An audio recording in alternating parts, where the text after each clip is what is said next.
and definitely in charge here on a Saturday morning, bringing you all the best in sports, entertainment, conversation, laughs, and whatever else you want to go to. Happy Juneteenth to everybody.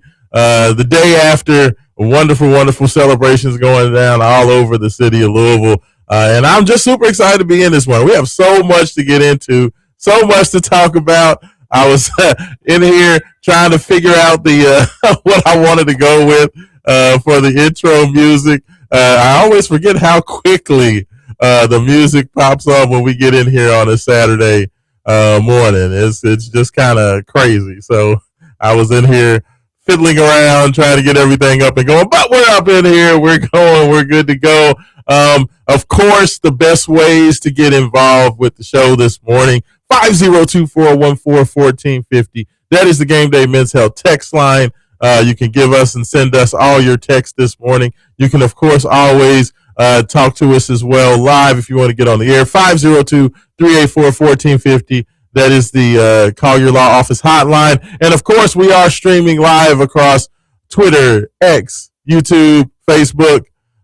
So you can reach out to us there, and we can read your comments online there. So many things to get into this morning. Of course, shout out to Mike Rutherford. He allowed me the opportunity to sit in for him earlier this week. Got to go on there with Rutherford, on the Rutherford show with Trevor Kelsey, both Tuesday and Wednesday of this week.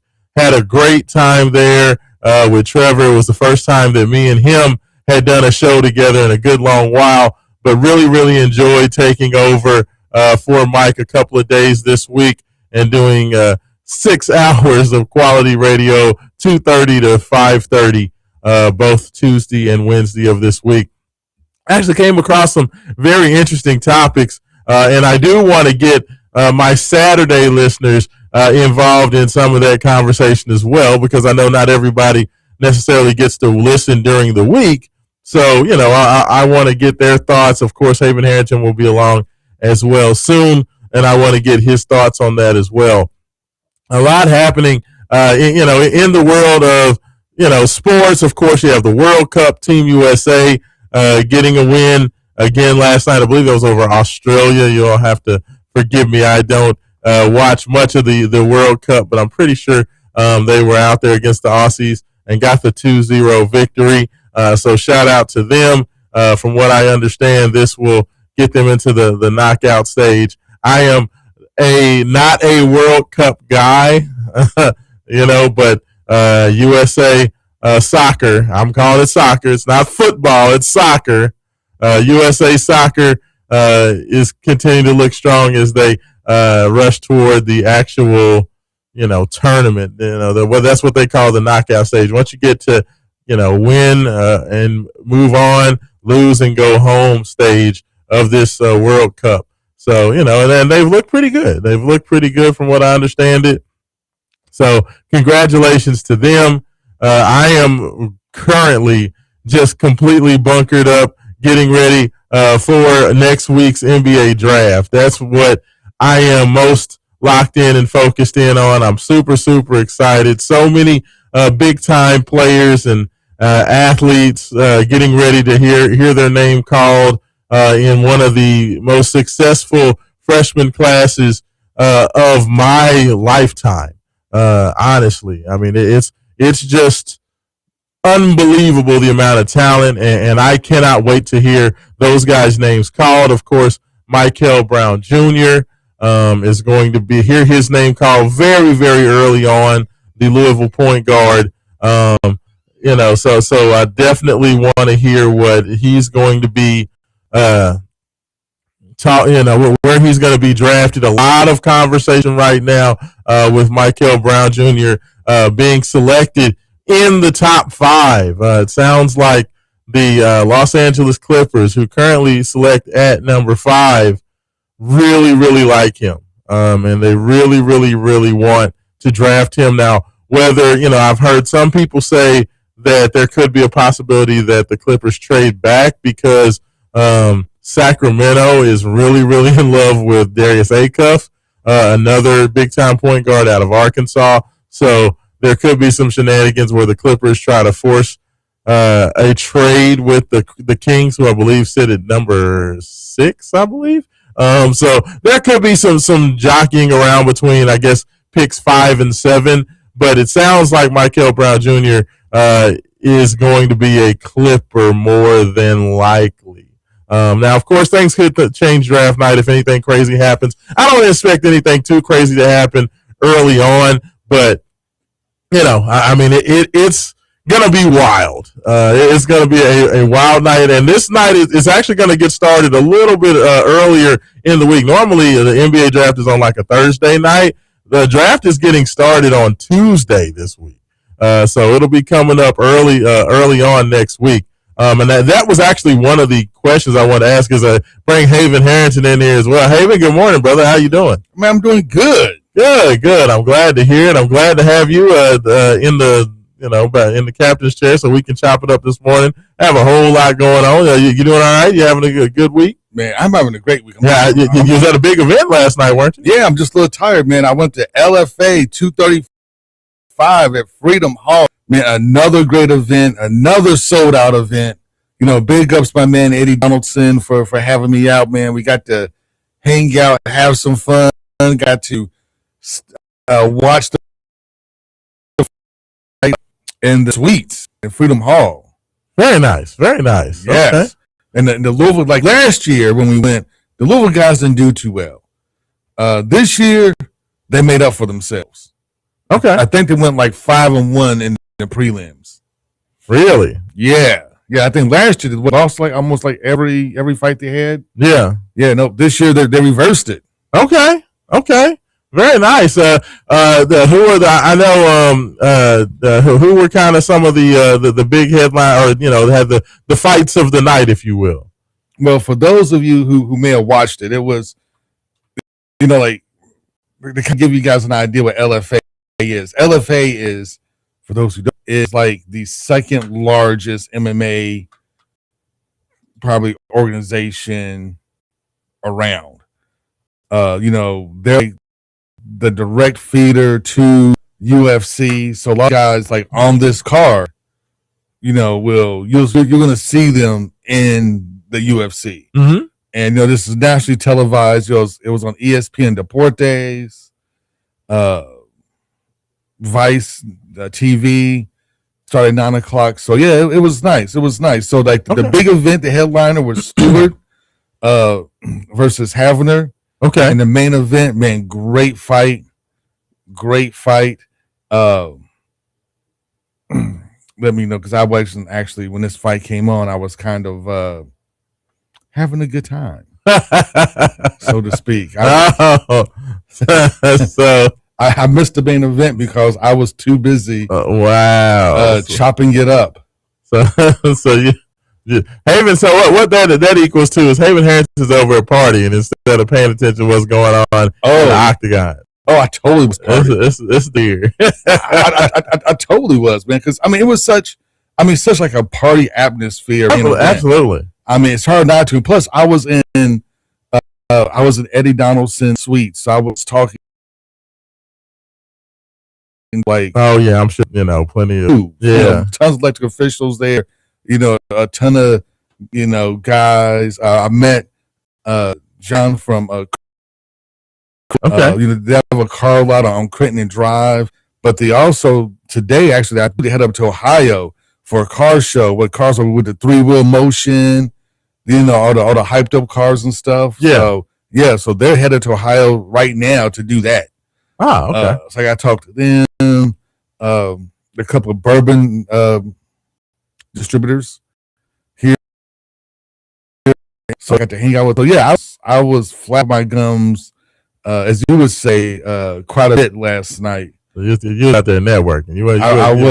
I was. So did they do a lot? Because I know a lot of times, especially with the local MMA events, they'll have like a pretty large number of locals prior to so fights. Did they do that? Oh, they did totally. So there's almost like 15-16 fights. Like the fight started at 6, right, but the main card doesn't start till 9:00. Okay. And the main card normally consists like 4 or 5 bouts. On the one I did watch was Jake Woodley and David Wright. Man, that was okay. Whew, whew, whew. I was about. I mean, man, Woodley just slept David Wright with the overhand right in 4 seconds of the first round. Oh wow!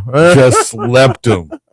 I mean, it just slept him. Yeah. It's always interesting with those undercard fights, and that's why I encourage folks, if you get a chance to go to any of the local MMA or boxing events, especially MMA, you're gonna get the bang for your buck. You're gonna get to see so many fights, and you're going to see a lot. You know, I know a lot of people are used to watching like the MMA fights when they're watching UFC or something like that, where guys are like super technical. There's not a lot of times there can be a lot when you have two really high level guys. There's not as much action that per se. It's a little bit slower. When you go to these events where you have amateur guys out there and they're just trying to make it, and of course because they're amateurs, guys who have the hopes of at some point turning professional, these fights don't necessarily count against their record. So guys are just out there just going at it.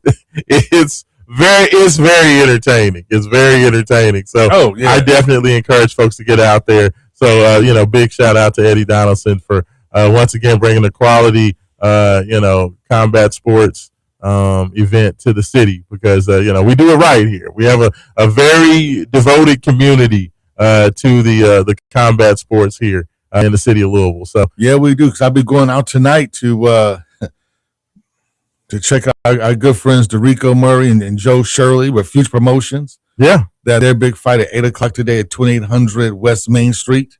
Yes. So I'll be out there watching Tim Mayhem Moten. Oh, yeah.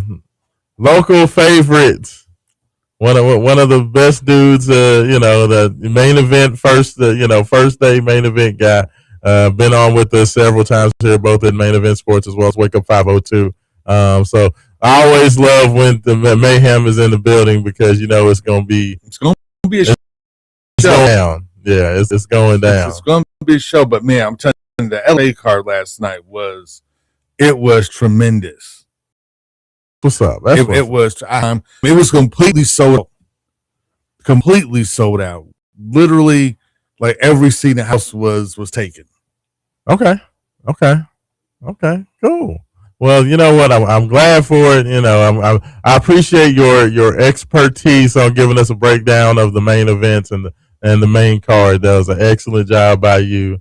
But I know you were out there, running your mouth. I was networking, having a good old time, which I can't hate on that. I got to get that done. Got to shake the hands, kiss the babies, and do all that. Yeah, man, because we got to pay the bills around here, so we got to figure out some way to do it. There you go. Absolutely.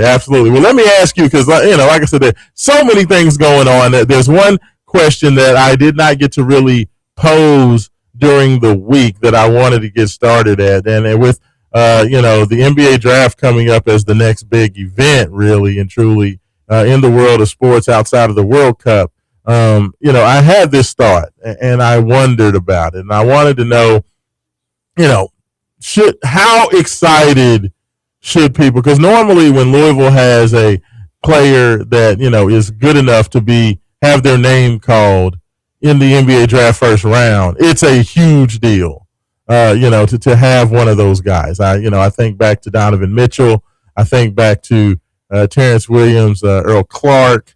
Think about Terry Rozier. Over some of the guys over the years that when these guys were headed to the NBA draft, it was a big conversation point. People were super excited about it, and I just want to know.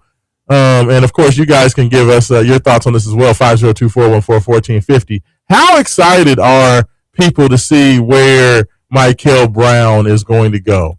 You know what? I would say most of the fans I talk to are bittersweet.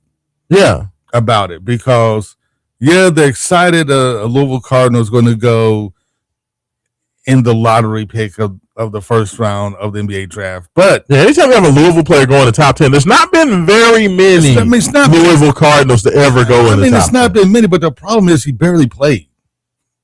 So it's like, you want to get behind him, but like he really didn't play here. I mean, he did. He was here, but he didn't play the entire month of March. He played about half the games. He played about half the games. He played about half the games, but half those games at the beginning part of the season, and then once he got injured, he was gone almost all December. Came back for a game or two, and then was gone again. So, we never really got to see what Michael Brown Jr. could really, really do. He had that one game where he scored 45 points and was lights out from three and was attacking the basket and looked like he was going to be the all-world guard that we. He played 21 games. That's more than 60% of the games. But here's the thing: he played 21 games, but in college basketball, when it matters, in late February and March, that's where you really make your money. He wasn't there. Yeah. And I think that's the difference. He played the beginning part of the season where we kind of got to see him mature and become, and like I said, that one game where that he showcased everything that we thought that he was going to be, and then it was gone. So it's he played quote unquote 60% of the games. It just didn't feel like it. It felt like he was barely here. Yeah, it's very weird. He played almost twice as many games as Kyrie Irving did for the Duke Blue Devils. Kyrie only played in 12 games for Duke, whereas Michael did get in 21 games, before the back injury really just kind of slowed him and took him out of a lot of the action in March, from pretty much mid-February through the end of the season. He wasn't able to get out there and play. And it's very interesting because that's why I said this is a very interesting case study, because I feel like there's a lot of Louisville fans out there that, were frustrated with the fact that Michael just wasn't healthy enough to get out there. And there was a level of, he probably could have played, but he wasn't going to play at 100%. And, his camp really did not want to put him out there unless he was able to get out there and go full go. And that was frustrating for some because people wanted Louisville to have that opportunity to do something special in March. And without Michael, that was going to be difficult, especially coming up against a very good Michigan State team in the second round of the NCAA tournament. And what makes it worse from watching the Michigan State game, you could tell if Michael had played, Louisville probably beats Michigan State. Yes. Yeah. And that's what really hurts the most. It's you watched us in the ACC tournament. You watched us in the NCAA tournament, and you knew if we had Michael Brown playing, even at 80%, we would have gone further in both tournaments than what we did. Yeah, I agree. I totally agree, and I feel like, and you are absolutely right, Haven Harrington. I think that a lot of Louisville fans share that frustration. And what hurts even more is that when you hear other guys talk about, I'm hurt, but I'm still playing anyway because this is my school, and he's another one, and these are other one and done guys. So it's not just 3 or 4 year dudes. Other guys were just there for 1 year and out. We're man, I'm going to give it my all. I'm playing hurt. I'm going to do it. We're going to make the tournament, and we're going to make this run. And you look at Michael in warm-ups, and, you could tell that he may be a little hurt, but it really looks like he's just sitting out to protect his draft stock, which it looks like that was a smart move for him, right? Yeah. Because it protected his draft stock. But, man, as a Louisville fan, you're just kind of dude, if you're 80, 90%, we're what's up? Yeah, it's funny because I feel like Michael, I think it's huge what happens on Tuesday night for Louisville with Michael. And the reason I say that is Michael is one of those rare players that his impact to Louisville is more than likely going to be bigger after he leaves Louisville than it ever was when he was here at the school. A lot like Donovan Mitchell, because to Donovan's sake, Donovan only made it to the second round of the NCAA tournament with Rick Pitino, losing to Michigan in the second round of his sophomore year. That's Rick's fault. Because Rick refused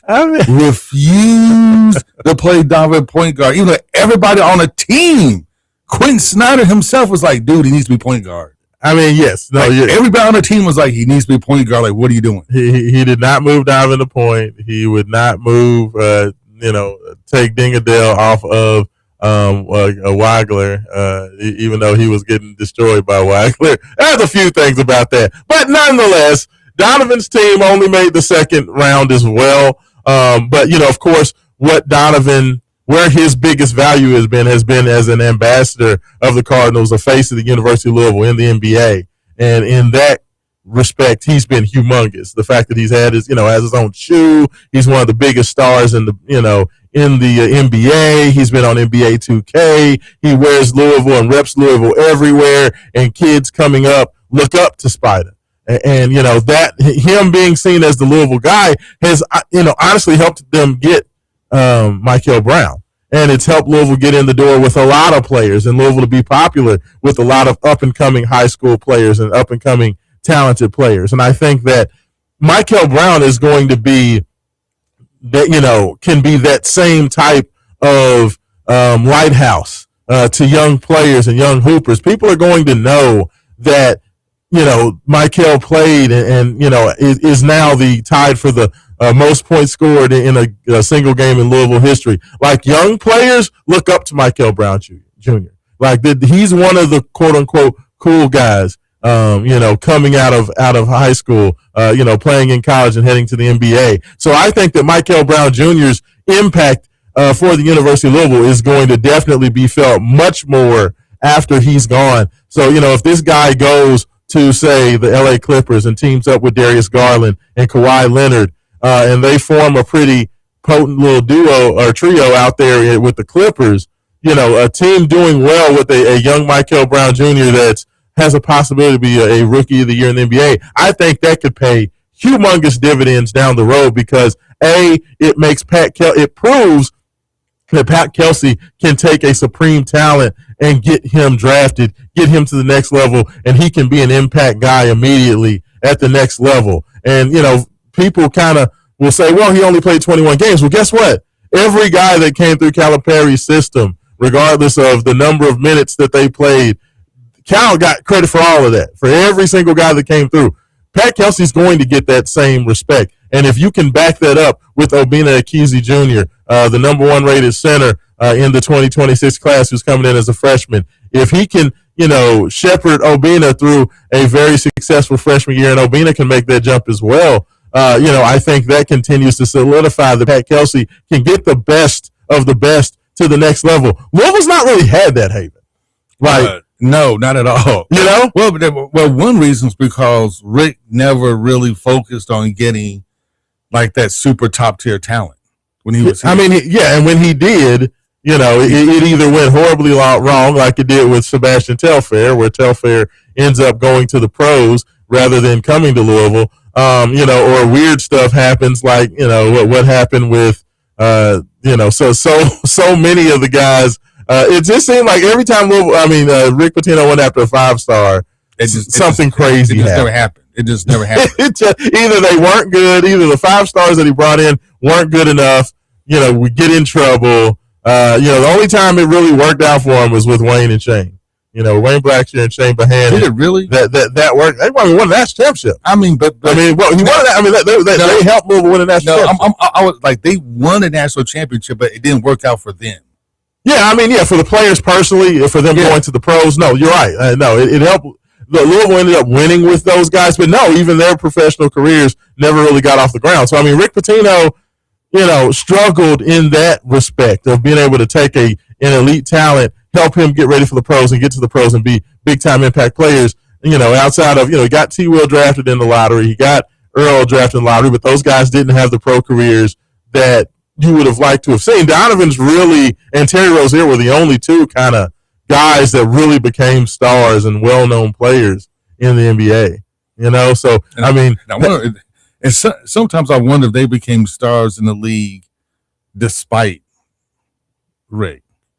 You know what I'm saying? Yeah, because Rick is such a college folk. Like, Rick was never really focused. Donovan gives Rick Pitino all of the credit in the world for what he did to prepare him. Because Donovan is a stand-up guy and he's going to say the right thing. Well, I don't know, though, but like Donovan coming out of I can't remember the name of the academy up there in New England. Hey, him coming out of high school, he was not a guy who was developed enough to be even close to a pro. I think that's all Rick Pitino, in my personal opinion. Like, Donovan had the elite athleticism, but he didn't really have the game, the work ethic, or the understanding of how to play basketball. I do think that Rick had a tremendous role in his development. I really do. Just because Donovan basically coming out was a 6'2" athlete, built like a football player. I'm just kind of curious. Like, if he was able to play point most at U of L, I'm just kind of curious. Like Edgar Sosa, if Edgar Sosa was able to be a 2 guard instead of a point guard, like how much further Edgar Sosa's career have gone?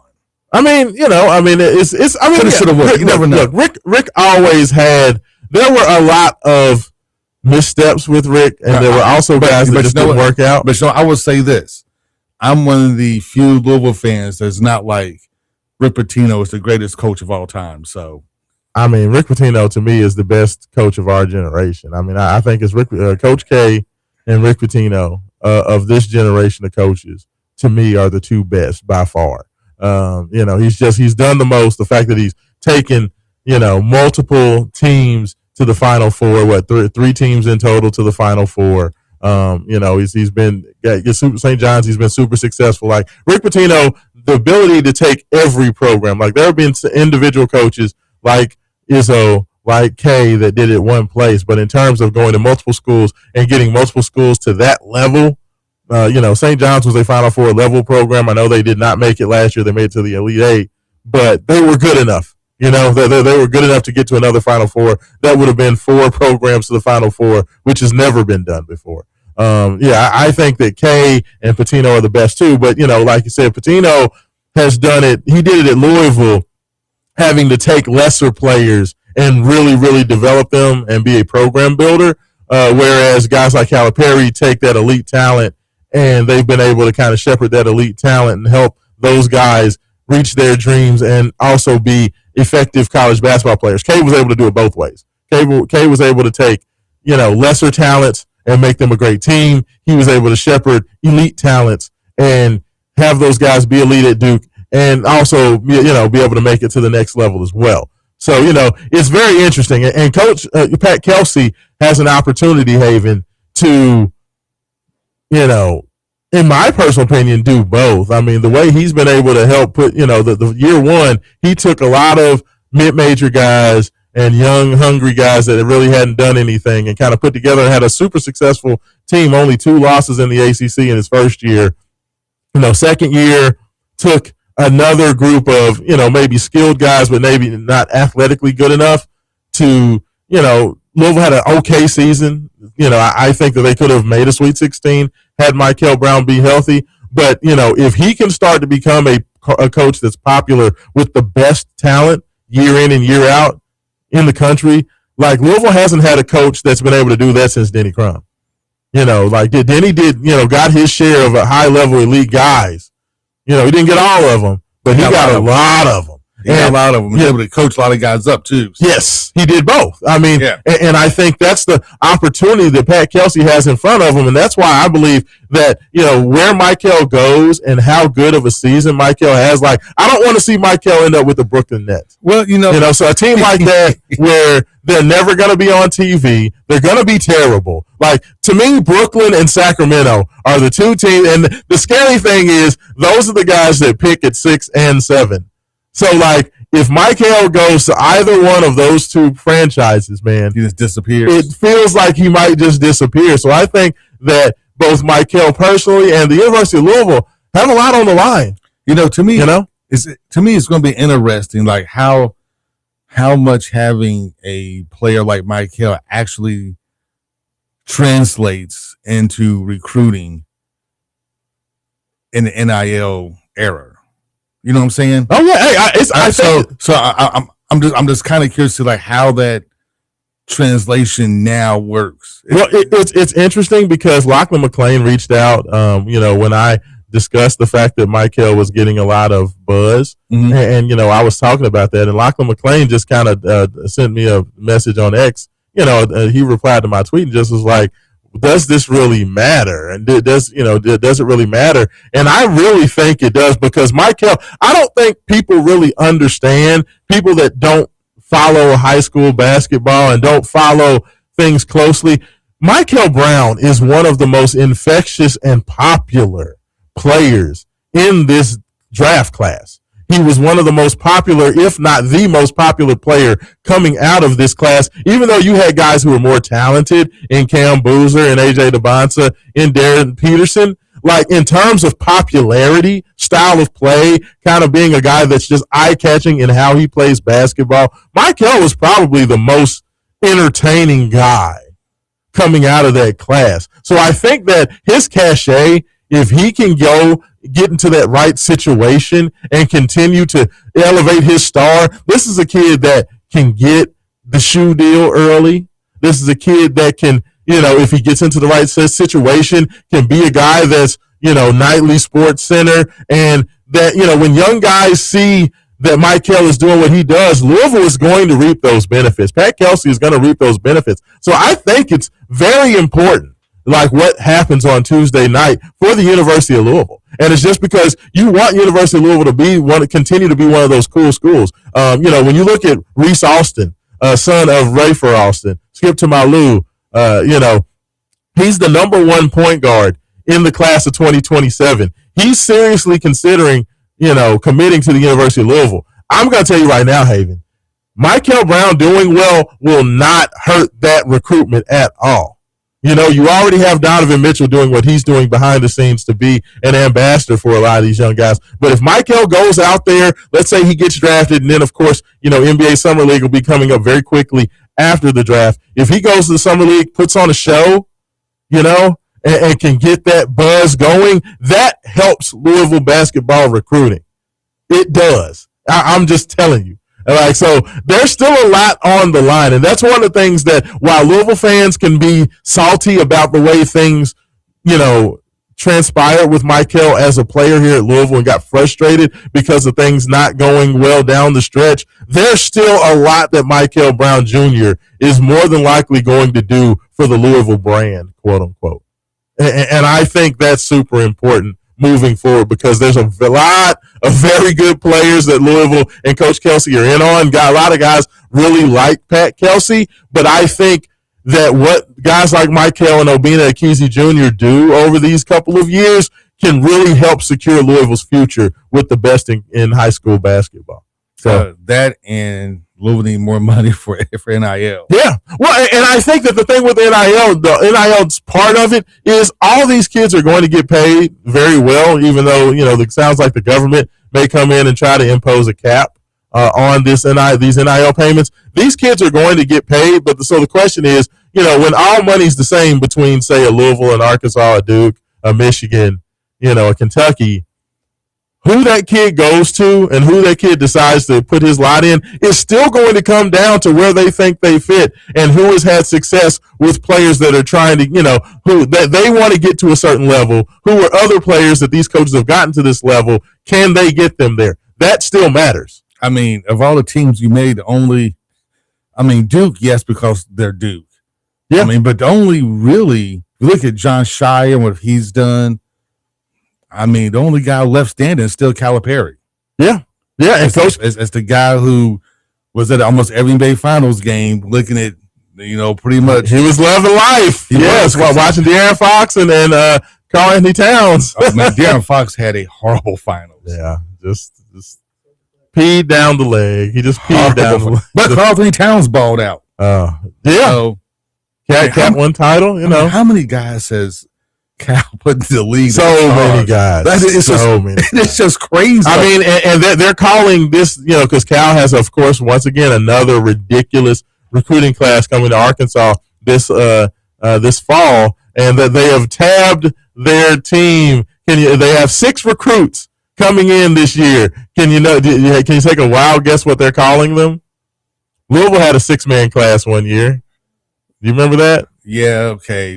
They called them the Super 6. Yeah. So they're calling Cal 6 guys the Sinister 6 The Sinister Six. Yeah, shout out to Spider-Man, the villain. That's what I was thinking. Yes.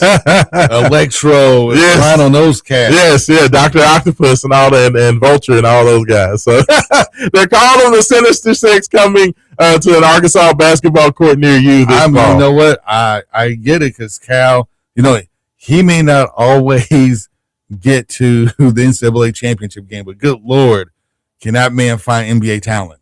Yeah. Well, I mean, 100%. He's like the greatest NBA recruiter ever. I mean, he's just. I mean, and you know what? You can't tell me that UK fans don't miss that. They have to miss it. They can't. You can't tell me that they don't miss. I mean, like just having. No. So here's the thing. Like we just got through talking about Michael Brown Jr. and his draft status for like the past 15 minutes. And are giddy and geeked up, right? Yeah. Cal's had like, at least when he was at UK every year, at least one guy that was a lottery pick. So in some years, and a lot of years, there were multiple guys that were lottery picks. So I'm sure there's some Kentucky fans out there. And now you go to nothing. You go from having literally one or two guys, a lottery pick every year in the NBA draft, having almost whole teams be Kentucky alumni playing, to we're paying $6 million or $9 million for Mila, whatever his last name is, Momchilovich, for a guy who can shoot threes and can't play defense. It's definitely a different day and age in Lexington. For sure. So, yeah, I don't do this much, but Kentucky fans, I know you all are out there listening. 502-414-1450. Keep it real. Do you miss Cal's offseason just like rearming of NBA talent? You got to miss it a little bit. You have to, because y'all keep it real. Let me know. I mean, Kentucky went from being always talked about to now Kentucky's kind of like, just a school. Yeah, just a school with dudes, and maybe they're good enough to make a Sweet 16 and have a push for a Final Four. They're just like everybody else. They are. I mean, they may hate to admit that, but they're just like every other good program that's wondering, second weekends where they're hoping to get to, and could they have a chance to push to maybe slide into a Final Four? That's where Kentucky is as a program right now. So, do you miss Cal and his bevy of 5 stars? That's coming up next. This is Wake Up 502. We're crazy late for our first break. Raashaan Myers, Haven Harrington, 96.1 FM, 1450 AM, and we'll be back on the Big X.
Welcome back in. Second segment of the show, Wake Up 502, 96.1 FM, 1450 AM, Big X Sports Radio. Raashaan Myers, Haven Harrington, now being joined also. Intern Dre is back in the building. Dre, good morning, brother. How are you doing this morning? Pretty good. Good morning. Good morning. Yeah, what's been going on with you, Dre? You enjoying your summer so far? Anything good going on? It's been pretty good. I went to a little camp for like a week. Okay. Football camp? No, not a football camp. It was like for my church. It was KAA. Okay. Very nice. You got to go out there and do they still do? What is that? The popsicle cabins. What do they do with them? Because they used to always have all those little crafts and stuff. Build some stuff. You had to go out there. You have the s'mores. You had to sing the songs. Did you all have any little contests or anything? You go out there and do a talent show or something like that, Trey? No, not really. Just went in the cabin, and we had like free time. Then we had like we had breakfast. Then we had like free time. Then we had like some you have like this little activity thing where you like go do a sport.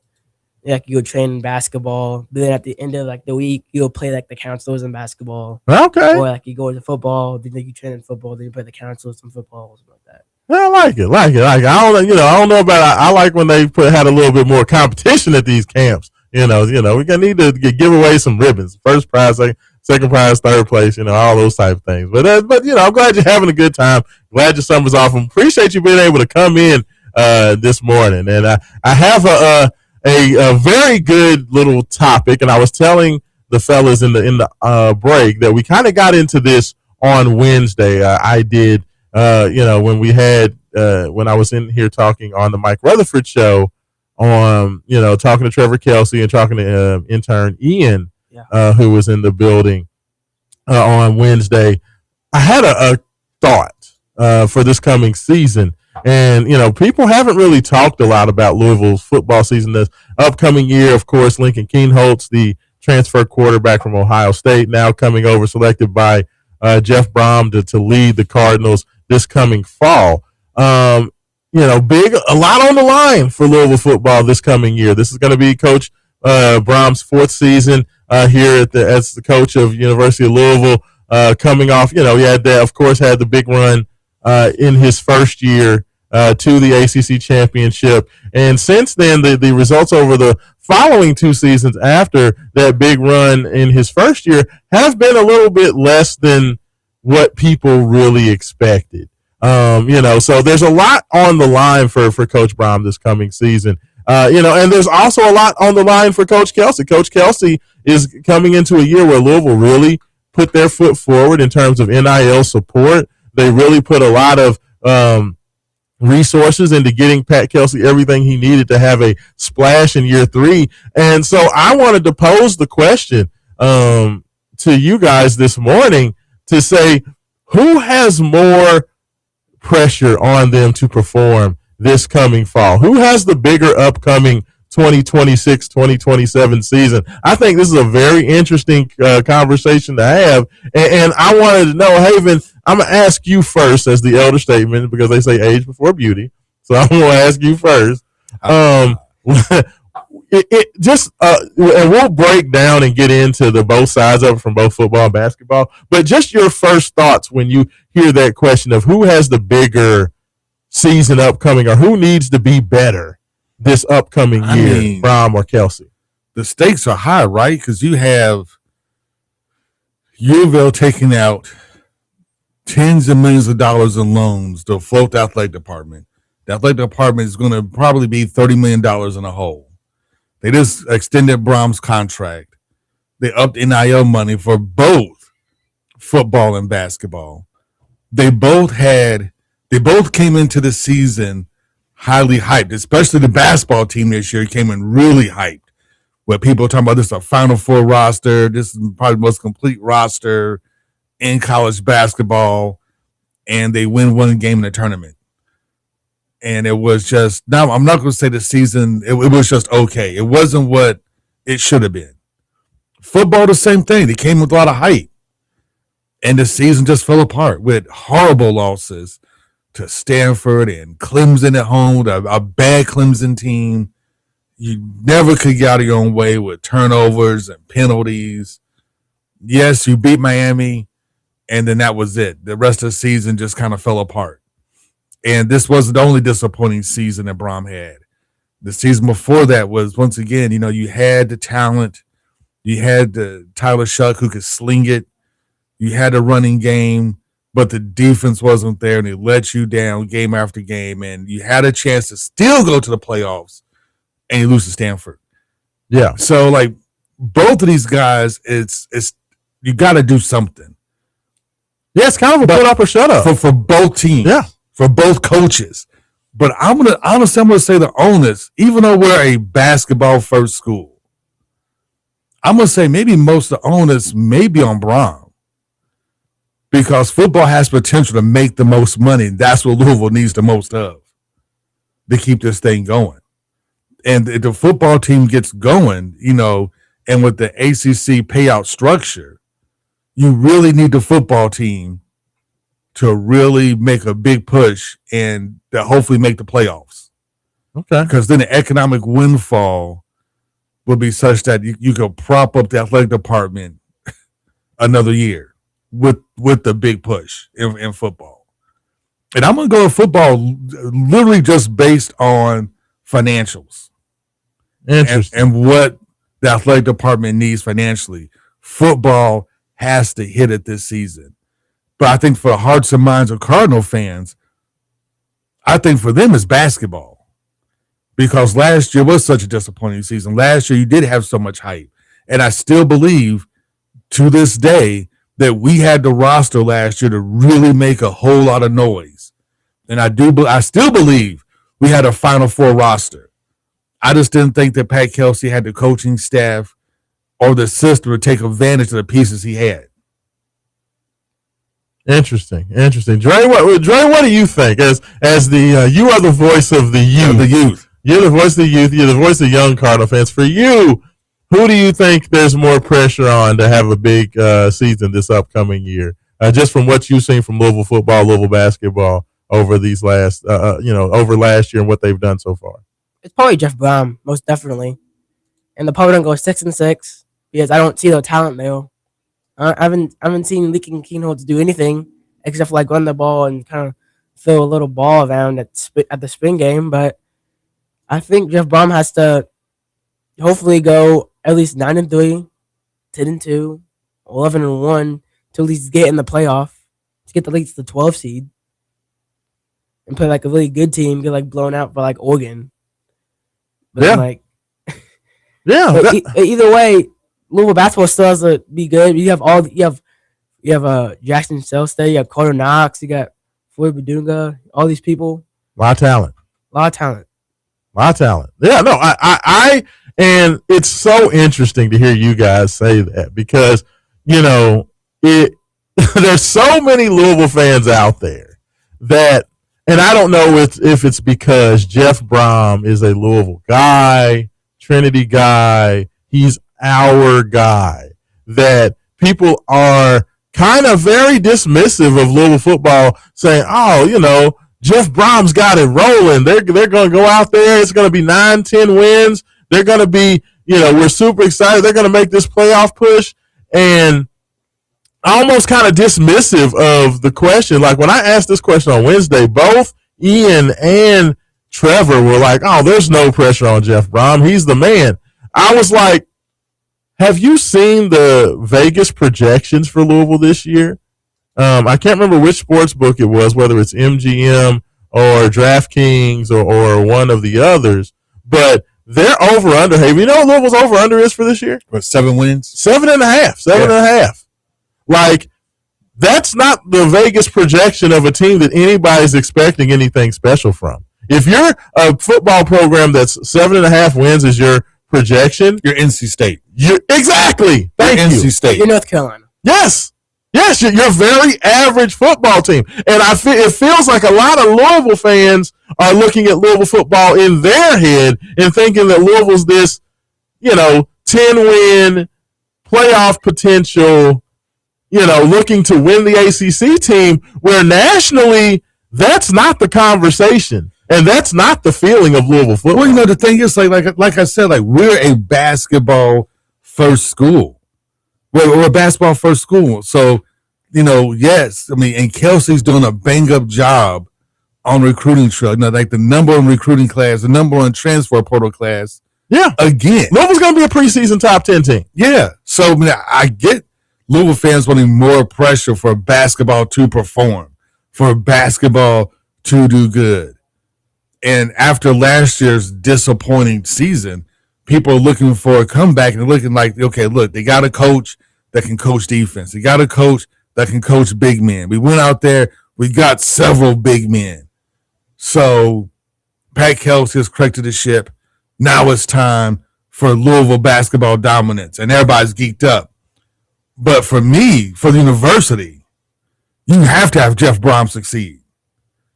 You have to have, financially, you need Louisville football to succeed. Yeah. Hey, I'm right there with you, and we're going to get very much into this conversation on the other side. We had a quick segment just because we went so long in segment number one, but the financial aspect of it, Haven, I want to look into that more. I want to talk about that much more on the other side as well. You are listening to Wake Up 502. Raashaan Myers, Haven Hansen, intern Dre. We'll be back on Big X Sports Radio after the break. Dre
to the middle of the table. They have virtually said we're going all in on this season for Louisville basketball. So I think that there's going to be a lot on the line, and football. They gave Brom a nice extension, gave him some more NIL money to be competitive. Yeah. I mean, it's just very interesting. It's an interesting conversation, and that was the one thing that I said that there's not been a lot of conversation. That's why I feel like even though people won't admit it, people are very nervous about this upcoming football season because I don't hear anybody talking about the football team at all. Hey, Haven, have you heard anybody making any projections or really breaking it down or talking about football this offseason? Not really, but I think with the disappointing season last season and Pat Kelsey killing it on the recruiting trail, like all the emphasis, all the excitement has shifted to basketball, and football is just kind of falling behind because, after Brom's first season when they went 10-2, they literally underperformed like almost every season he's been here after that. So now people kind of, got in a rut. Okay, Louisville's going to be good. They'll win on average 8 games, and that's who we are as a football team. So people kind of have that narrative built in for Louisville football. With basketball, you got the number 1 transfer portal class. You got a new coach. You got big guys because last year your big guys are horrible. So this year we got a coach and coach big guys. This year when you got to coach defense. And, all the hype is on basketball now. But I'm telling you, for the athletic department, they really need football to overperform. Financially, you need football to overperform. Well, let's go ahead. We're going to go ahead and go to the Call Your Law office hotline. We got Jay Has on the line. Jay, good morning, brother. How you doing this morning? Well, Raashaan, and how you doing? Doing all right, Jay. Doing all right, Jay. We're chopping it up this morning, talking a few different things. I know that you probably have some things that you want to talk about, but I do want to ask you this question before we get to your thoughts and comments. We were just going into the break, and I posed the question to Haven, and we got intern Dre in the building with us this morning. I asked them, and I'm going to ask you the same thing, Jay. In your opinion, there's a lot riding on this coming season. Louisville football, Jeff Brom, Louisville basketball, Pat Kelsey. In your opinion, Jay, who has the bigger pressure on them to perform? Who needs to have a bigger season this coming fall year? Is it Pat Kelsey or is it Jeff Brom and the football team? Of course, it's Pat Kelsey. Okay. They are the biggest part as Louisville football, but the bat phone's ringing. but anyway, there's a lot of pressure on Coach Kelsey, man. Over $25 million budget for an NFL, for Louisville basketball program. That's a lot of money. A lot of pressure on Coach Kelsey. You better deliver.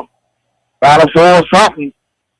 Yeah, and I think a lot of Louisville fans, Jay, look at it the same way that you look at it. I feel like, in my personal opinion, you guys can give me a text in 502-414-1450, into the Game Day Men's Health text line.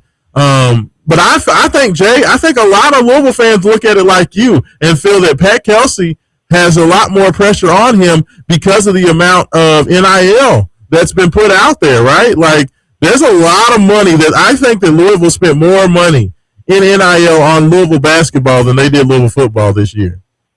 That's correct. That's absolutely correct. Louisville fans have been back for years, for the last decades, 40, 50 years, whatever. But this program, football is bringing out money. The football, supposedly. Yeah. But this city rides on that college basketball, man. You got Seattle across the bridge, you got Kentucky up the street, you got Nashville, you got Tennessee up the street. You got all these teams around over. So Kelsey has to produce. You went out and got some top kids and transfer portal. And just see what maximizes Raashaan. Let's see what happens. Maybe on Raashaan.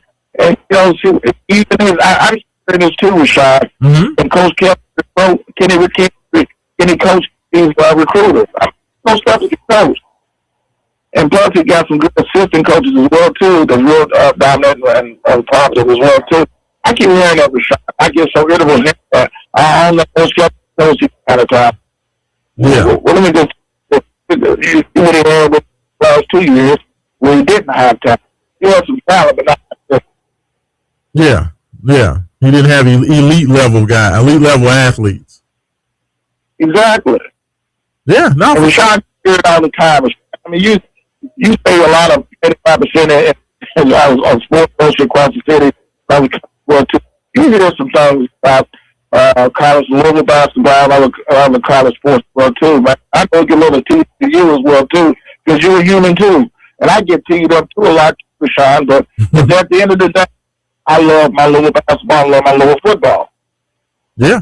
Oh, yeah, for sure. I mean, that's the passion of this city and the passion of their fans and the way we pull up and support Louisville basketball, Louisville football. Even a team like the Louisville Kings that literally was created out of nothing. Look at the way the fans, wrap themselves up and help push that team to a UFL championship. We love sports in this city, Jay.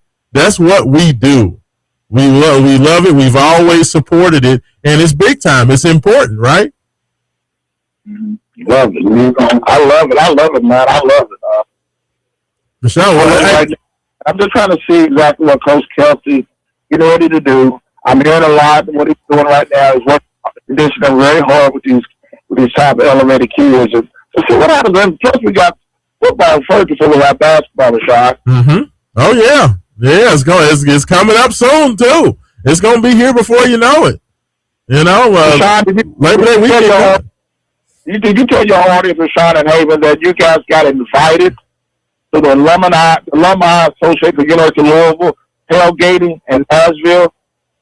Yeah, right. The Alumni Association, University of Louisville Alumni Association, is going to have their big shindig down there at Hurricane 10, and yeah, we've been invited to go out there and do our thing, to go out there, set up, and kind of count them down. Both celebrating. The Louisville volleyball team's got a game down there, and then of course the main event, Louisville football taking on Ole Miss, is all going to be going down there in Nashville. We're going to be right down there on Broadway at Hurricane 10, and the Alumni Association has allowed us and asked us to come in and do our thing. I'm excited about it, Jay. I'm excited too. Man, you got a big fight as well too. Tell them, Haven. Man, how can you not be excited? Louisville, Nashville, Ole Miss. Come on, man. Ole Miss made the playoffs. You got Chambliss. It's going to be nice, and we're going to see what this Louisville team can be like. And they're going to be healthy with an Isaac Brown, Kewan Brown, Clev Lubin. The defense looks like they're stacked. The offense looks like it's ready to go. I'm excited to see what Kleinholz can do, with the big lights on them. And, like this Louisville football, like this is what we love to do. We love the big opening game. We love having all eyes on us. I may tease Jeff Brom for losing to the worst team on the schedule every year, but he beats the best team on the schedule every year. So I'm excited to see what he's going to do against Ole Miss. Hey, when Raashaan Myers for this question as well too. Does Louisville quarterback, will he sustain this season?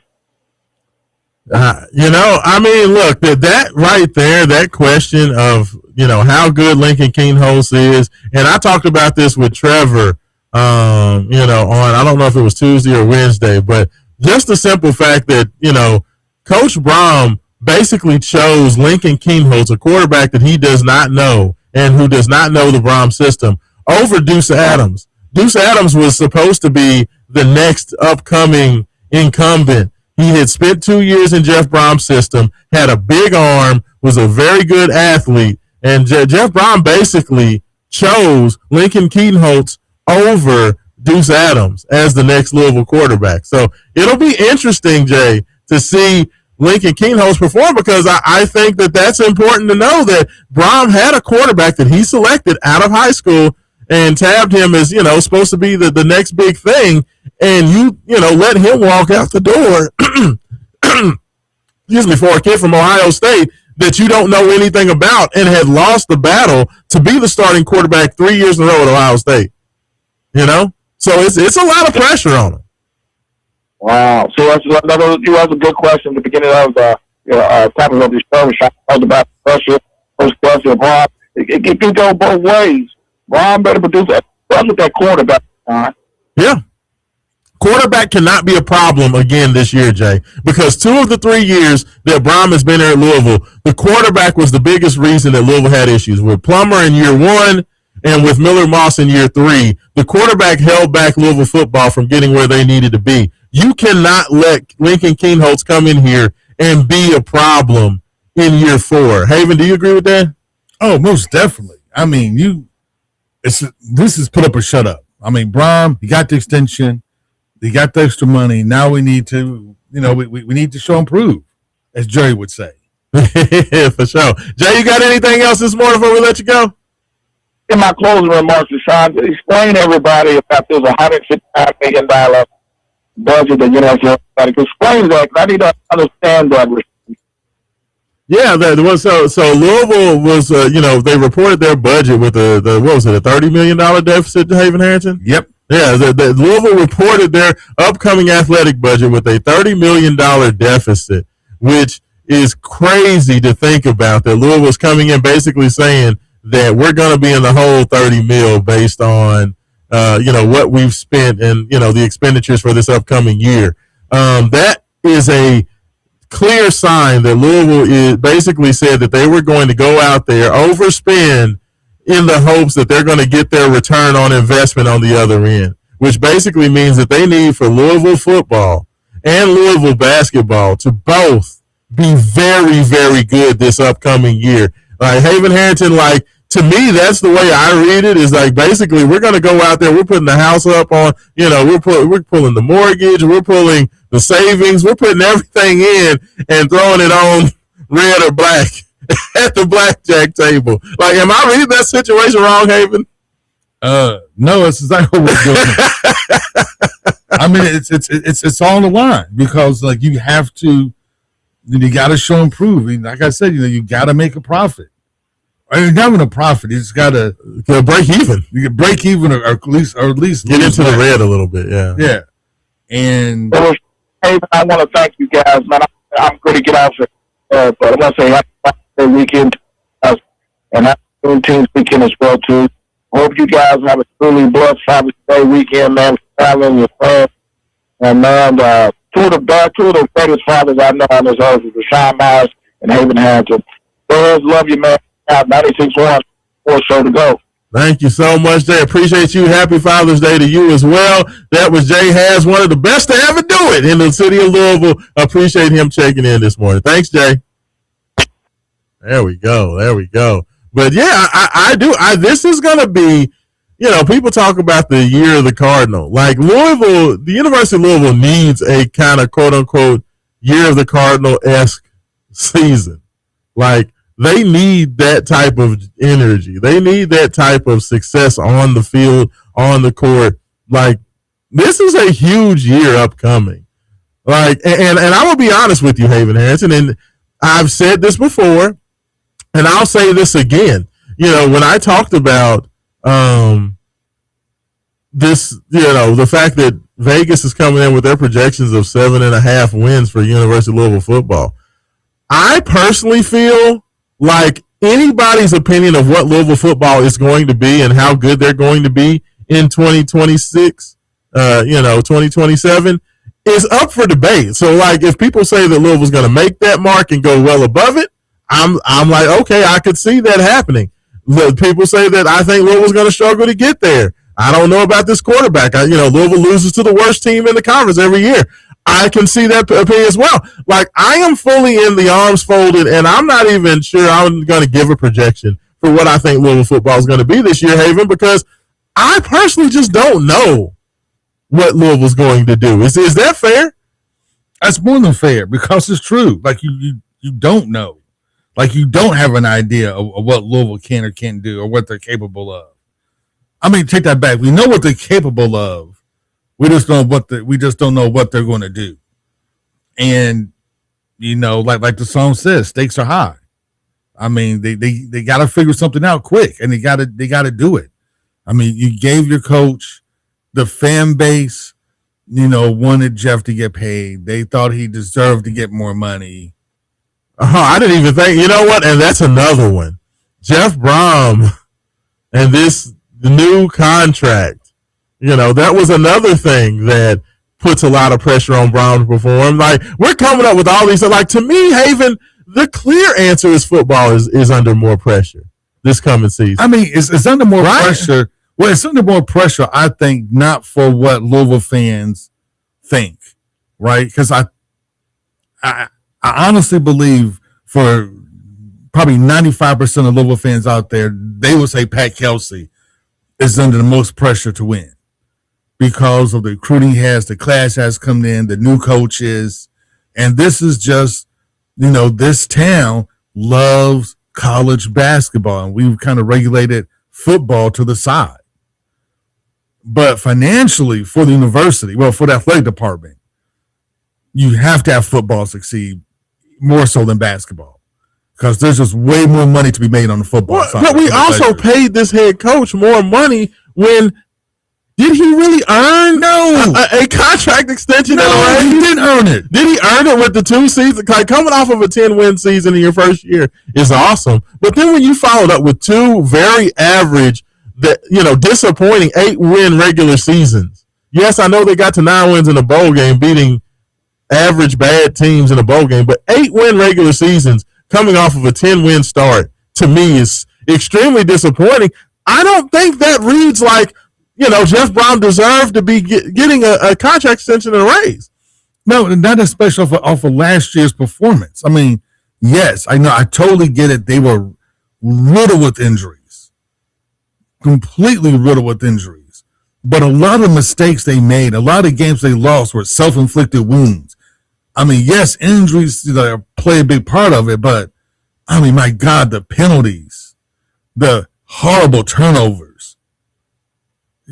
We had Virginia beat, and we just kept shooting ourselves in the foot with penalty after penalty, turnover after turnover. Isaac Brown fumbles. It seems like every other game he fumbles in the worst possible situation. I mean, Louisville ignoring the offensive line recruiting before last year to me was the biggest issue. Like, Louisville allowed a couple of big time offensive linemen to walk out the door after the end of year 2 under Brom. They allowed a couple of big time offensive linemen, didn't replace any of them, and just said, well, the guys that we have on campus, those are going to be good enough. And that, to me, Haven, was the big death knell for Louisville football. That and missed on Miller Moss. Yeah, that's fair. No, the quarterback position as well. But, I mean, the fact that Louisville did not address the offensive line position at all, they didn't put any money into it, and then to me, Brom coming up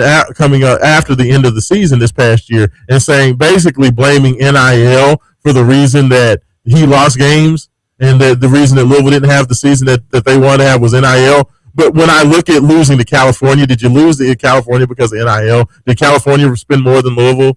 Losing to Virginia at home, did Virginia spend more NIL than Louisville? Clemson! You lost to the worst Clemson team in a decade. I mean, yeah, I just, to me, yes.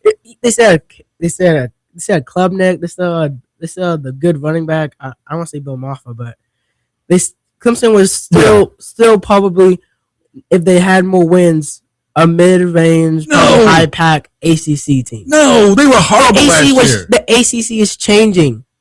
ACC is changing. It's not changing. They added Stanford and Cal.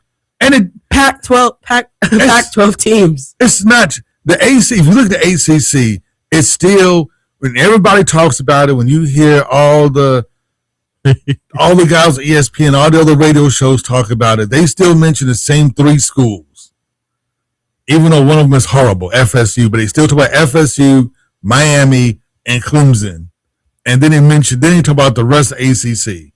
No matter how good SMU is, no matter what. It's going on in North Carolina.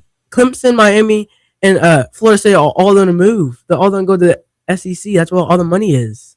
We want to move too, but you can't if you suck. That means we suck. We're going to go 6-6. That's like a ceiling. That's where I think we're going to go. We're going to go 6-6. Man, yeah, like we're going to lose. We're going to lose to Ole Miss 43-24. Ooh, weird. Pete Holtz will have like 3 picks in like the fourth quarter. Isaac Bounds will have like 3 fumbles in the fourth quarter. No more receivers can catch. Like we don't know because our defense is going to be like hot dog waddle. They don't have like they don't have like in the movies how people like fall in the concrete and they like kind of like sit there on ash. The defense will be like that. Mannequins. Hey, if that happens, Dre, if that happens in Louisville, if Louisville goes 6-6, that is to me disastrous for Jeff Brom. But let's say they didn't give Brom a contract extension. What would happen then? How, James Franklin?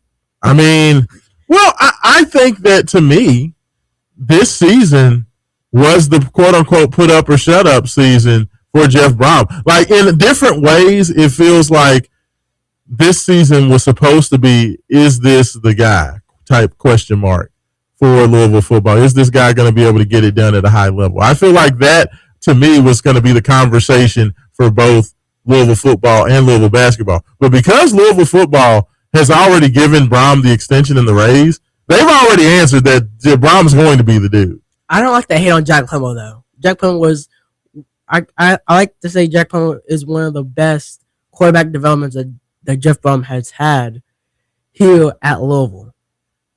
That's what I think. Jack Plummer, he's a pocket passer. He can't run, but he does know how to throw the deep ball. He can sling it around. The problem with Jack, I'm gonna tell you what, the problem with Jack Plummer, I'm gonna tell you exactly what it was, Dre. Jack Plummer, in terms of diagnosing the game and understanding what he needed to do, he was very good at figuring out, okay, I need to go here with the football. I need to put it here. He read the game well. The problem was his execution was horrible. Was inconsistent. We didn't have any good receivers though. His accuracy. All we had was like Jamali Thrash. I mean, I go back to, he was a great receiver. He had like hand surgery. All I'm gonna say is this: go back and watch that game on the road at NC State. Jack Plummer. Yeah, I saw that game. Was horrid in that game. But remember he had some good balls though. The jump ball to Kevin Coleman that was they both caught at the same time. That was like a good ball. Right? He had a couple of good passes, but Plummer was the best player on both teams in that game. He kept both Louisville and NC State. He did throw that one pick, and then that deep ball to Chris Bell, like 50 yards. See, but see what you're talking about is exactly who Jack Plummer was. He would make a great throw, and then he would make an awful throw. he was so inconsistent. Well, what was the inconsistency with Miller Moss? I mean, Miller Moss couldn't throw man, my God, where to start with? I just feel like Miller Moss was a dude that was never really that good, but he had the best of everything. He had the best coaches. He had the best training. He had the best. So, he was a guy who was not super talented, but because his family was well off to do, and he had a family that was well known in football, he always got the credit, for being, quote unquote, coach's son. And it was his father is this great football mind and this great football person. So, he's been under him all this time. It felt like, am I wrong about that? But it feels like Miller Moss was a guy who got more credit than he ever really deserved as far as his talent. I mean, totally. Oh my gosh. I'd be where to start Miller Moss? Would you rather trade Malik Cunningham for Miller Moss? Yes. Oh, come on. All day. I would take Malik Cunningham 1,000 times. No. You wouldn't do that, would Absolutely. you? No. Absolutely. No. I would take Malik Cunningham. Because let me tell you something, Dre. Malik Cunningham he couldn't get past his second read ever. Malik Cunningham is not a quarterback. He could at least run. Malik Cunningham is not a quarterback. He is a running back. He literally switched to receiver for the Ravens. Yeah, he did. He switched to receiver. He did. That's how bad of a QB he was. I'd still take him on Miller Moss. He was behind Devin Leary. My question is this. Will Miller Moss get any sort of cup of coffee in the NFL? No. He will be serving the cup of coffee. I feel like he's going to he would be serving the cup of coffee to the players. He's going to be in the UFL with every other, He be paid for Louisville Kings last year. No, he won't. He's not that good. I think that's where he's going to end up, honestly. But, yeah, I tell you what, let's go ahead. Let's hit our last break on time. When we come back, I got a couple of other topics we can finish off this discussion. I want to talk about, we've definitely broken down the pressure on the Louisville football side of it. We want to see if there's anything outstanding for Louisville basketball in terms of pressure. We want to take your texts and calls as well. 502-414-1450. That is the Game Day Men's Health text line. We'd love to hear your thoughts next. This is Wake Up 502. Raashaan Myers, Haven Harrington, intern Dre, and we'll be back on the Big X.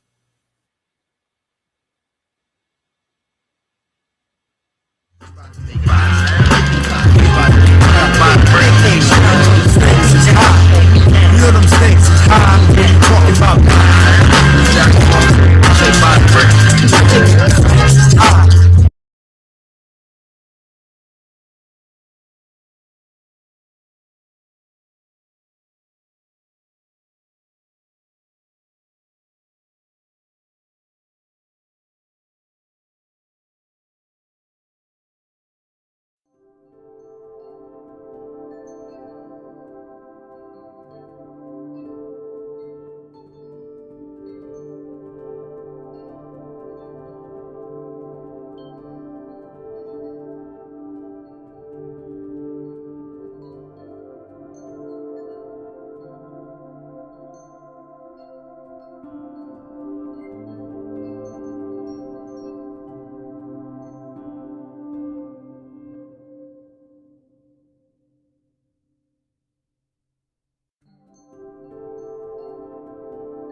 Big X Sports Radio. Raashaan Myers, Haven Harrington, intern Dre taking care of you this morning. A little bit of juice coming back on that one. I love it. We're going with a little bit of old school street music. Haven Harrington. I watched it. You ever seen a movie called The Kids?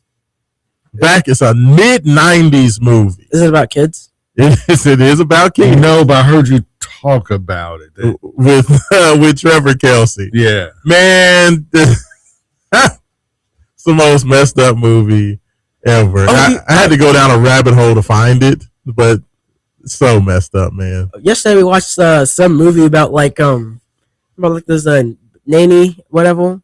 And, like she was like taking this woman's kid, whatever. Was it Hand That Rocks the Cradle? And no, it was like some like 80s movie. It was about like this like lady she like lost her kid. Yeah. And then like she was like trying to like take her she was like a nanny for like someone else's kid. Yeah. And then she was trying to take her kids, she blew out the inhaler from like this lady's thing, so she's like passed out. And then she's like, I feel like that's Hand That Rock the Cradle. I feel like that's the Hand That Rock the Cradle because I feel like that happened in that movie where she was trying to. She had asthma real bad, and she took away her good inhaler so she couldn't breathe. Yeah, she like blew out all the air. Yes, and then like I tried that. And then she got like thrown out the window. Then she got like at the end, yes, and fell on the picket fence. Yeah. Yes, yeah. And like the guy was like, no.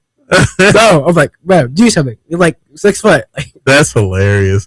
Dre, I appreciate the fact that your people have you watching The Hand That Rocks the Cradle. That's classics. Hilarious. That is hilarious. Oh, that's a good one. 502-414-1450. That is the Game Day Men's Health text line. We're taking your text this morning. We're taking your text also on YouTube, Facebook, as well as Twitter. So get those messages in as we close down the show. Texter texted in earlier when we were talking about Cardinals in the that they got drafted, and some of the guys that Rick Pitino had success with. They said Terry Rozier, you can bet on that. I mean, come on. I don't know what's going on with Terry. Like, I saw a story saying that Terry Rozier still wants to get back into basketball. Do you think anybody's going to sign Terry Rozier? Isaiah Thomas. Like Isaiah Thomas. You think? You think Isaiah will go ahead and pull the cord on that one? The one hit window, the 1 year. Sometimes Isaiah Thomas would do. That's fair. Joe Dumars, somebody like that just wants to prove that they still got it, maybe. But yeah, I think Terry can hang that one up. What about Brendan Sorsby? Do you think that Brendan Sorsby will have a market? Innocent. He's innocent. The courts, the judge said he's innocent. Yeah, no.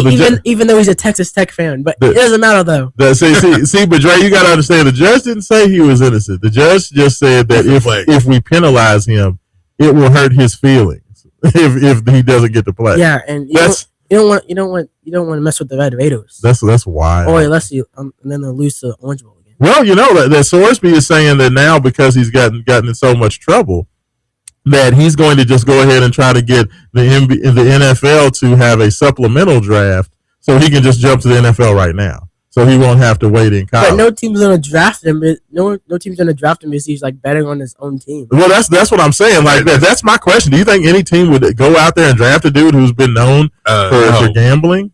Tennessee would. I mean, back up the Titans, you think so? Yeah, my Tennessee Titans. I mean, unless he was like an otherworldly talent, no. Yeah, because he's a good quarterback. He had some flashes, but he's not like I'm gonna put my franchise on this dude's shoulders quarterback. No, he'll be all right. I mean, he'll once again be in the UFL and improve his way. Would he like a permanent backup or just like no UFL?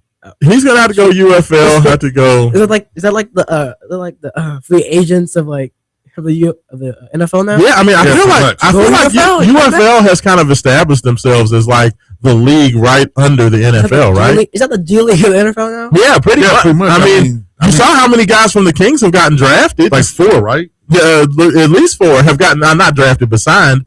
There have been at least 4 guys from the Kings themselves that have gotten signed. I know that the Detroit Lions picked up a few of the Kings players, wide receivers, right?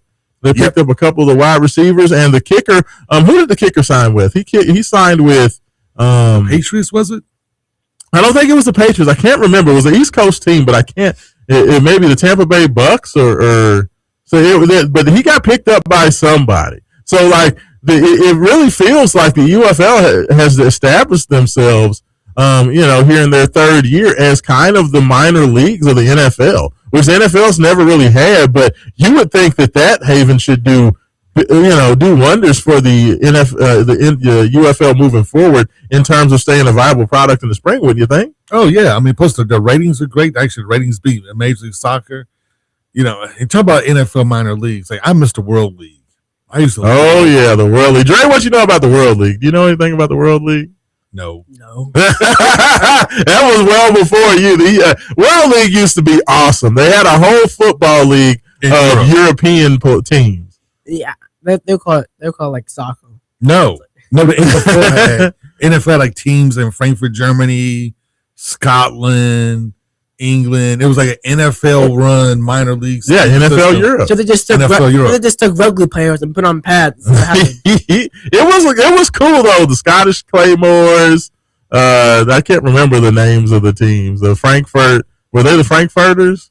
No. Oh, that's a terrible name. Or was it the Dragons? It was they had some pretty cool names for their teams. And cool uniforms too. And cool uniforms. They did. That was like a late 90s, early 2000s thing. I've been watching the flag football with Tom Brady. He's been cooking lately. Oh, really? Yeah. Interesting. Well, Tom Brady he's got to try to keep his face somewhere, doesn't he? Even in the off season. I want him to come back and play again. Do you? You can never go back, Dre. That's what I try to tell my son. He keeps trying to tell me how Steph Curry is still the man and going to win another championship. Oh, no, he's not. I keep trying to tell him. I'm like, dude, all these guys are cooked. Whether it's Steph, whether it's LeBron, whether it's KD, all these guys are cooked. It was the Hamburg Sea Devils, the Frankfurt Galaxy, the Rain Fire, yes, Amsterdam Admirals, and the Berlin Thunder. Thank you, Haven. Yes, that was a blast from the past. I loved it. And then it was like, the Barcelona Dragons. I forgot about that. Yeah, Barcelona Dragons and the Scottish Claymores, right? Yep. Yeah. They had the Montreal Machine, the London Monarchs. London Monarchs, I remember them. Yeah. Yeah, I mean, NFL Europe was like a big thing for a while, man. Like it was. They seem like Canadian teams. They had them all over. I mean, NFL Europe was like huge. Like NFL put a lot of money into it. But like I think that the UFL has an opportunity, especially because they're domestic. You could almost start to like farm out some of these teams to the NFL. I think that would be a great partnership. I think it would be huge for the UFL. I think the fact that they have the backing from Fox to broadcast those games.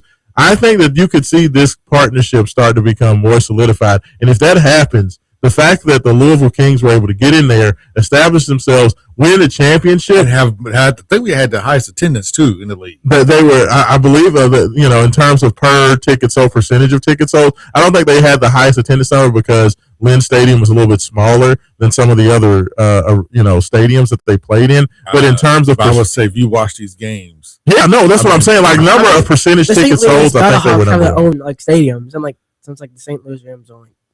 Yeah, but they had like 5 people in attendance.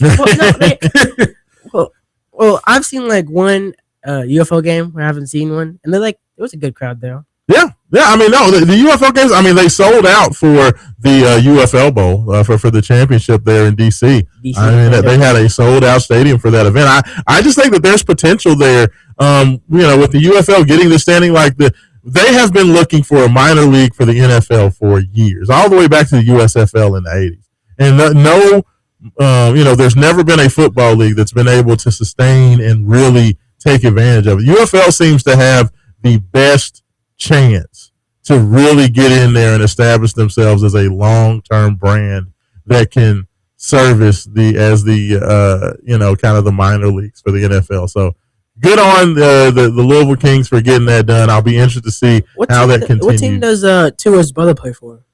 I'm not sure actually. I know that Tallulah is playing somewhere, but I'm not sure on that one. So thank you, Texter. Texter texted in and said that the kicker for the Kings, he got signed by the New Orleans Saints. Okay, that's who he got signed by. So he'll be down there with Chuck. Yeah. So I have a question for you guys. Yes.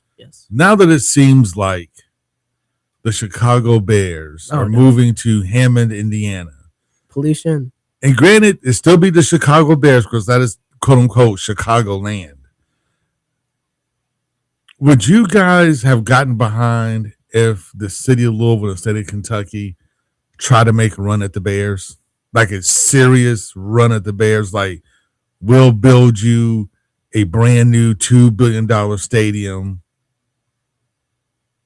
Okay, well, first of all, you know, Haven. I would, but like we would just be heavily in debt for like the next like 5 years. 5. No, I'm gonna take that. 5 was putting nice for like 30 or 40 years. Yeah, I know. It's like the Chicago Bears are good. I don't think. Maybe personally, I don't think they should have moved. Soldier Field is like it's iconic. It's iconic. I get it. It's iconic. But they were terrible the last know what? the 100 years they were there. It doesn't matter. They drafted Trubisky over Patrick Mahomes, which was a terrible draft pick, by the way. One of the worst ever.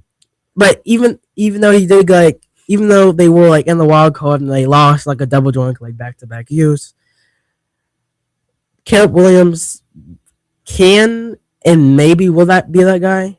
I don't think he will per se be that guy. I'm just saying, would you have been opposed to the state of Kentucky and the city of Louisville going hard for the Bears? I just feel like, look, you can ask that question, and of course I would support an NFL team coming here, but it's against because there's 2 NFL teams within a certain distance of the city of Louisville. It just never would happen because there's proximity rules in the NFL. If there's another NFL team, I believe it's within 200 miles. I mean, but Hammond, Indiana is 200 miles Indianapolis. I don't know. Maybe it's right on the cutoff. It's right on the cutoff. Yeah, I mean, it's not on the cutoff. That's the thing. It's not even close to being the cutoff. That they said that those would, there's already an NFL team. The NFL tries to stay away from. Let's say maybe it's not a hard and fast rule, but the NFL tries to stay away from oversaturating a market. And they feel that Louisville is in both the Bengals market and the Titans market, as well as the Colts market. So that's why a team wouldn't go there. It's because they are within the market, quote unquote, of 3 different NFL teams, which is why they wouldn't come to Louisville. Would you still be opposed? Because and the reason I say that is because to lure, let's say, NFL team here, the amount of money you would have to put out would just be, I mean, Hammond, Indiana put out literally going to build you $2 billion plus stadium, and they're not going to charge you property taxes on said stadium forever. Yeah. And, they give them all these, and you're going to get this, and you're going to get that. I mean, just like all of this inducements to get the NFL to move to Hammond, Indiana. Knowing how much Louisville spent like on the bridges, the investment in the Yum Center, and everything else. I mean, do you think that financially, would you be okay with Mayor Greenberg going to the Bears owners like, listen, we'll build you a $3 billion stadium with the city and state. We'll float the bonds, build you guys a $3 billion stadium. Who knows what it'd be? Let's say, we'll destroy something downtown so we can build it there, whatever. Like, would you be okay with that? I mean, look, if that's the way that they wanted to go about things, I mean, the NFL brings so much in terms of commerce. Like, overall, there's a reason why you do that is because it brings so much business to the town. I would be fine with it. I think the NFL is a money printing machine. So, like, if you're able to bring the NFL, you say that you're willing to foot that bill because of everything you get on the return. So, yeah, I would definitely. I'd rather would have a MLB or an NBA team instead of the NFL. Because there's so many teams already here. We already have the Louisville Kings, Louisville Cardinals, Louisville Bats. Honestly, I would tell you right now, the NFL would destroy, would easily suck up all the dollar oxygen, all the sponsorship oxygen that this city would have to offer, easily. But it's because I mean, like you cannot compare the Kings, the Louisville football team, the Louisville basketball. That does not the NFL combined. It could not even equal. I think it could. Not even combined. I mean, this is like worlds apart. I mean, this isn't even in. Hey, Harrington. What if they don't even have to build a new stadium? What if like NBA team just come to like the Yum Center, or the NHL just come to the Yum Center? Now the NBA is different because the Yum Center was built for the NBA. For the NBA with the NBA team in mind. Louisville just whiffed twice. Like Louisville had 2 legitimate shots to get an NBA team. Well, the problem is now, especially for NFL stadiums. Dre, I don't know. Have you and your dad driven down to Nashville anytime recently? Have you seen how big the Titans' new stadium is? The new one? Yes. I didn't know that you made it. Yes, yeah. They're like twice. They're opening a new stadium. Why would they do that? It's going to be 3-14 again. It's going to be an indoor facility. It won't matter. It's huge. I'm talking about it looks huge, like the Coliseum. It's so big. It's humongous. It's indoor. It's a big giant. I mean, it's almost 3. You said twice as big. It's probably 3 times as big as old. So they remade it. Yeah, no, it's huge. Like Titan Stadium is still there. You can see both of them. They're both back. Louisville and Ole Miss are playing. Are you guys going to the game? Yes. So you'll see it when you go down there. The Titan Stadium, old Nissan Stadium is still there, but the new site of it's so big you can see it easily from the Titan Stadium. It's humongous. But that's the thing is that like the NFL's building like super giant coliseums now. Where would that even go? We had a texter text and say, where would they build the stadium in Louisville? It said the West End. Where would it go? I was like, I have no idea. Probably like Shelby, Oldham County. They'd have to tear down that Popeyes right next to us and just like put it right there.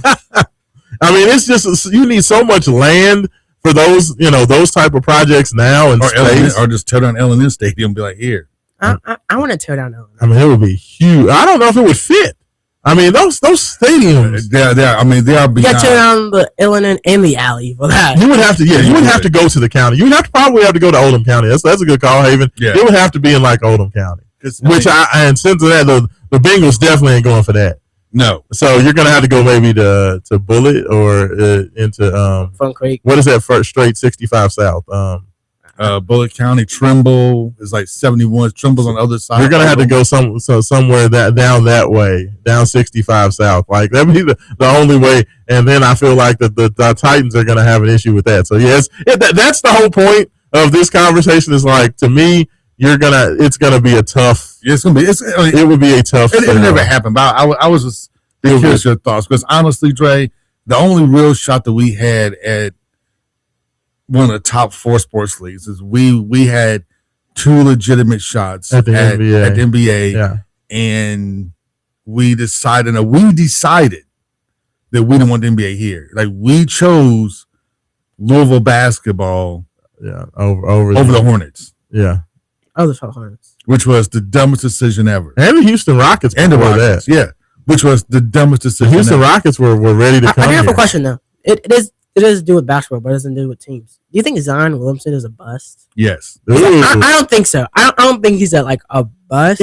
But he's on track to be that. The disappointment, Dre, that I have in that draft class where you had both Zion Williamson and John Morant come out of that draft class, I thought that both of those guys were going to be absolute superstars. You don't think John Morant is a superstar? Absolutely not. John Morant has been a humongous disappointment. John Morant is a clip farmer. He has clips upon clips. He has highlights. That's all he's good for. He has highlight reels. Honestly, that's all he's good for. The problem with John Morant is his first several seasons, he was electric.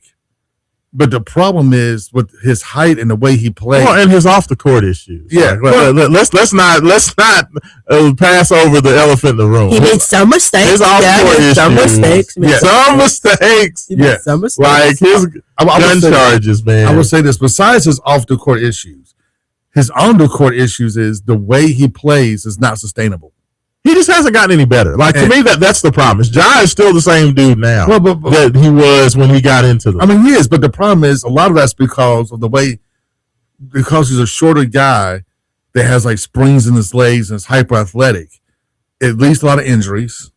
1, 2, it's hard to keep that style of play up night in and night out and be consistent with it because it takes so much out of you to play at that level. I mean, you look at him. NFL players don't even play that many games in the regular season in the first place. I mean, Ja was that man year 3 and year 4. Yeah. Like he was 27 points per game. He was 26 points per game. But his points per game numbers have decreased every year over the last 4 years. And every year, 26 points down to 25. He's down to 19 and a half. The NBA game is changing. They don't want just like one-way players that can just shoot the ball. They want defensive and offensive players now. I mean, it's changing, but his style of play makes it difficult because it'll put so much energy into the way he plays because he's a shorter player and his game is based on just being like hyper athletic. Yeah. He just hasn't progressed. He hasn't gotten it. He hasn't worked on his jump shot. He hasn't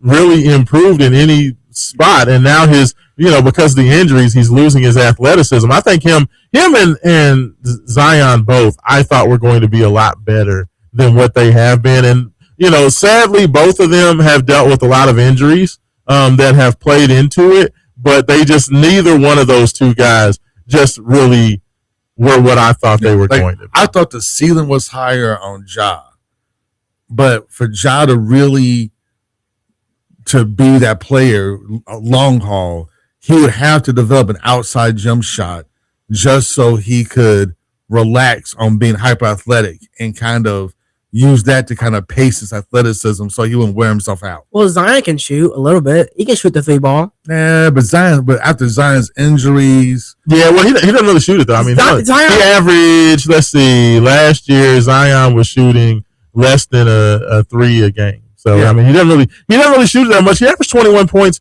per game last year, which isn't terrible. But it's a little bit better than the 19. He's Shaq, but a power forward. That's really what he is. He's Shaq without, but with no post moves. Well, it's your same conversation, right? Hops. It's athleticism. Both of those guys were predicated on just being ridiculously elite athletes. And the problem is that injuries robbed you of that. There's nothing to fall back on. They haven't developed the other parts of their game enough. Case study, Dwayne Wade. I would say keep an eye on both of those guys coming up for this NFL draft. There might be a couple of major moves on Tuesday in this year's NFL. Dwayne Wade is not one of the best players. No, but I'm saying is like if you look at Dwayne Wade's game when he first got in the league, he was one of those hyper athletic dudes when he first got in the league. Yeah. But then as he got older and his athleticism starts to wane, he changed his game up and was still relevant towards the end of his career. No, I still don't like that's that. That's fair. I didn't. Hey, a couple little things before we get out of here. I know we only got a couple minutes left, but Texter did text in asking, is Wake Up? He said, where will Wake Up 502 be going to have the pregame show in Nashville for Ole Miss? It's going to be at Hurricane 10 on Broadway. That's going to be where we're at. The Category 10. That's going to be where we are. That's the Louisville Alumni Association. That's where we'll be for that. Texter also texted in and said, Rick Pitino and Tom Judge made sure that the NBA did not come to Louisville. I can't disagree with that either. So yeah, for sure. I tell you what, it has been a quick day. Thanks so much to all you guys listening. We have so much more that we're going to get into next week. We'll have an NBA draft to react to. We'll know where Michael Brown Jr. is. Get you ready for Summer League. That and much, much more. Dre, thank you so much for checking in. Haven Harrington, thank you so much. This is Raashaan Myers for Haven Harrington. And turn Dre. Wake Up 502, 96.1 FM. We will be back next week with another fun-filled program, and we're out here on the Big X.